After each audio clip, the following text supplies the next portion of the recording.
Hi മക്കളെ, നമസ്കാരം. അപ്പോൾ നമ്മുടെ JEE main 2024 phase 1 question paper ഡിസ്കഷനാണ്. ഫെബ്രുവരി 1 നടന്ന എക്സാമിൻ്റെ ഷിഫ്റ്റ് 2 ക്വസ്റ്റ്യൻ ഡിസ്കഷൻ. ഡീറ്റെയിൽസ് എല്ലാം നമ്മുടെ തമ്പനയിലും ഒക്കെ കൊടുത്തിട്ടുണ്ട്. സോ നമുക്ക് ക്വസ്റ്റ്യൻ ഡിസ്കഷനിലേക്ക് പോകാം. ക്വസ്റ്റ്യൻ ഡിസ്കഷനാണ്. ഇനിയും നമുക്ക് അങ്ങോട്ട് ക്വസ്റ്റ്യൻസ് എത്രത്തോളം പ്രാക്ടീസ് ചെയ്യാം എന്നതാണ് നമ്മൾ നോക്കുന്നത്. സോ നിങ്ങൾ maximum number of questions practice ചെയ്യുക. അതോടൊപ്പം തന്നെ നിങ്ങളുടെ കോൺസെപ്റ്റുകളും ക്ലിയർ ആക്കുക. പിന്നെ ക്വസ്റ്റ്യൻ ഡിസ്കസ് ചെയ്യുന്ന അവസരത്തിൽ നമുക്ക് എല്ലാ കോൺസെപ്റ്റുകളും നമ്മൾ വാസ്റ്റായിട്ട് ഡിസ്കസ് ചെയ്യില്ല. കാര്യം ഇത് നിങ്ങൾക്കൊരു സൊല്യൂഷൻ പോലെ നിങ്ങളുടെ ഒരു പ്രിപ്പറേഷനും, നിങ്ങൾ ഓൾറെഡി മിക്ക ക്വസ്റ്റ്യൻസ് ചെയ്തിട്ടുണ്ടാവും. പക്ഷെ ചില തെറ്റിയ ക്വസ്റ്റ്യൻസ് ഒക്കെ നിങ്ങൾക്ക് നോക്കാൻ വേണ്ടിയുള്ള ഒരു സൊല്യൂഷനായിട്ട് മാത്രം കാണുക. സോ നമുക്ക് ക്വസ്റ്റ്യൻ ഡിസ്കഷനിലേക്ക് കടക്കാം. ഒന്നാമത്തെ ക്വസ്റ്റ്യൻ എന്താ ചോദിച്ചിരിക്കുന്നത്? In an ammeter 5% of main current pass through the galvanometer.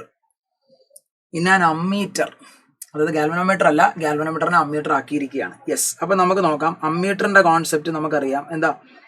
ഒരു ഗാൽവനോമീറ്റർ അല്ലേ, അതിന് പാരലായിട്ട് നമ്മളൊരു ഷണ്ട് റെസിസ്റ്റൻസ് കണക്ട് ചെയ്യും. ഒരു ലോ റെസിസ്റ്റൻസ്, ഒരു ഷണ്ട് റെസിസ്റ്റൻസ് കണക്ട് ചെയ്തു. ഷണ്ട് റെസിസ്റ്റൻസ് ഞാൻ S എന്ന് വിളിക്കുന്നു. ഗാൽവനോമീറ്ററിന്റെ റെസിസ്റ്റൻസിനെ ഞാൻ G എന്ന് വിളിച്ചു. ഇനി ഇതുവഴി ഫ്ലോ ചെയ്യുന്ന കറണ്ട് നമുക്ക് I എന്ന് മാർക്ക് ചെയ്യാം. സോ ഗാൽവനോമീറ്ററിലേക്ക് പോയ കറണ്ടിനെ നമ്മൾ IG എന്നും റിമൈനിങ് കറണ്ടിനെ ഞാൻ I ഡാഷ് എന്നും വിളിച്ചു. I ഡാഷ് എന്ന് പറഞ്ഞാൽ, അല്ലെങ്കിൽ IS, ഷണ്ടിലേക്കുള്ള കറണ്ടാണ്, നമുക്ക് IS എന്ന് വിളിക്കാം. അല്ലെങ്കിൽ I മൈനസ് IG, നമ്മളതൊക്കെ പഠിച്ചിട്ടുള്ളതാണ്. ക്വസ്റ്റിനകത്ത് ചോദിച്ചിരിക്കുന്നത് if the resistance of galvanometer is G, the resistance of ammeter will be. ഇത് റെസിസ്റ്റൻസ് ആണ് നമുക്ക് കണ്ടുപിടിക്കേണ്ടത്, അല്ലാതെ കറണ്ടോ മറ്റു കാര്യങ്ങളോ ഒന്നുമില്ല. കറണ്ട് അവർ ഓൾറെഡി തന്നിട്ടുണ്ട്. ക്വസ്റ്റിനകത്ത് പറയുന്നുണ്ട് അമ്മീറ്ററിൽ കൂടെ പോകുന്നത് 5%, ഇതുവഴി പോകുന്നത് 5% അല്ലേ. In an ammeter the 5% main current pass through the galvanometer. അമ്മീറ്ററിൽ കൂടെ അല്ല, അതിലെ 5% കറണ്ട് ഗാൽവനോമീറ്ററിൽ കൂടെ പോകുന്നത്. ടോട്ടൽ കറണ്ടിന്റെ 5% പോകുന്നത് വഴിയാണ്, ഗാൽവനോമീറ്ററിൽ കൂടെ ആണ് പോകുന്നത്. അപ്പൊ ബാക്കി 95% ഇതുവഴി പോകും. ഓക്കെ, ക്ലിയർ ആണെന്ന് വിചാരിക്കും.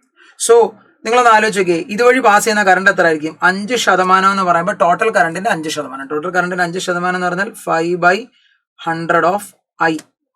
അപ്പൊ മുകളിൽ കൂടെ പോകുന്ന കറണ്ട് എത്ര ആയിരിക്കും? 95/100 ഓഫ് I ആയിരിക്കും. അപ്പൊ നമുക്ക് ഇതുവഴി പാസ് ചെയ്യുന്ന കറണ്ടും കിട്ടി, ഇതുവഴി പാസ് ചെയ്യുന്ന കറണ്ടും കിട്ടി. യെസ്. നമുക്കറിയാം ഈ കാണുന്ന രണ്ട് റെസിസ്റ്ററുകളും പാരലൽ കണക്ഷൻ ആണ്. പാരലൽ ആണെങ്കിൽ അവരുടെ വോൾട്ടേജ് സെയിം ആയിരിക്കും.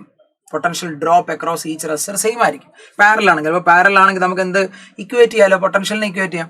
So potential across shunt should be equal to potential across galvanometer.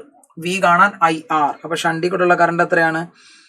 95/100 I into resistance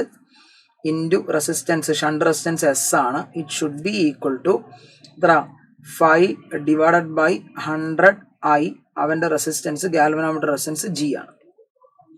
okay, അപ്പൊ ഇവിടുന്ന് നമുക്ക് 100 കട്ട് ചെയ്ത് കളയാം, അതേപോലെ ഈ I കട്ട് ചെയ്ത് കളയാം. സോ ഇവിടുന്ന് നമുക്ക് shunt resistance S is equal to 5G/95 എന്ന് കിട്ടും. 5G/95 എന്ന് പറഞ്ഞാൽ G/19 എന്ന് കിട്ടും. നിങ്ങൾക്ക് ഷണ്ടും കിട്ടി, S കിട്ടി. ചോദിച്ചിരിക്കുന്നത് റെസിസ്റ്റൻസ് ഓഫ് അമ്മീറ്റർ. നമുക്കറിയാം അവിടുത്തെ ഗാൽവനോമീറ്ററും ഷണ്ടും പാരലൽ ആണ്. So resistance of ammeter calculate ചെയ്യാൻ എന്താ, ചുമ്മാ അവരെ മൾട്ടിപ്ലൈ ചെയ്താൽ പോരെ. എന്ത് വരും? Shunt resistance S into galvanometer G divided by shunt resistance S plus galvanometer G. R1 R2 by R1 plus R2 because they are parallel. വളരെ ഈസി ആയിട്ട് കാൽക്കുലേറ്റ് ചെയ്യും. യെസ്. അപ്പൊ ഷണ്ട് റെസിസ്റ്റൻസ് എത്രയാണ്? G divided by 19 into galvanometer G ആണ്, divided by G divided by 19 plus G എന്ന് കിട്ടും.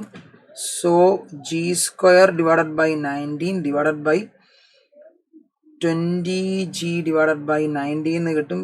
അവിടുന്ന് G/19 cut ചെയ്ത് കളയാം. So final answer is G divided by 20 എന്ന് കിട്ടും. G divided by 20. ആക്ച്വലി അങ്ങനെ ഒരു ഓപ്ഷൻ ഇല്ല, തന്നിരിക്കുന്ന ഓപ്ഷനിൽ മിസ്റ്റേക്ക് ഉണ്ട്.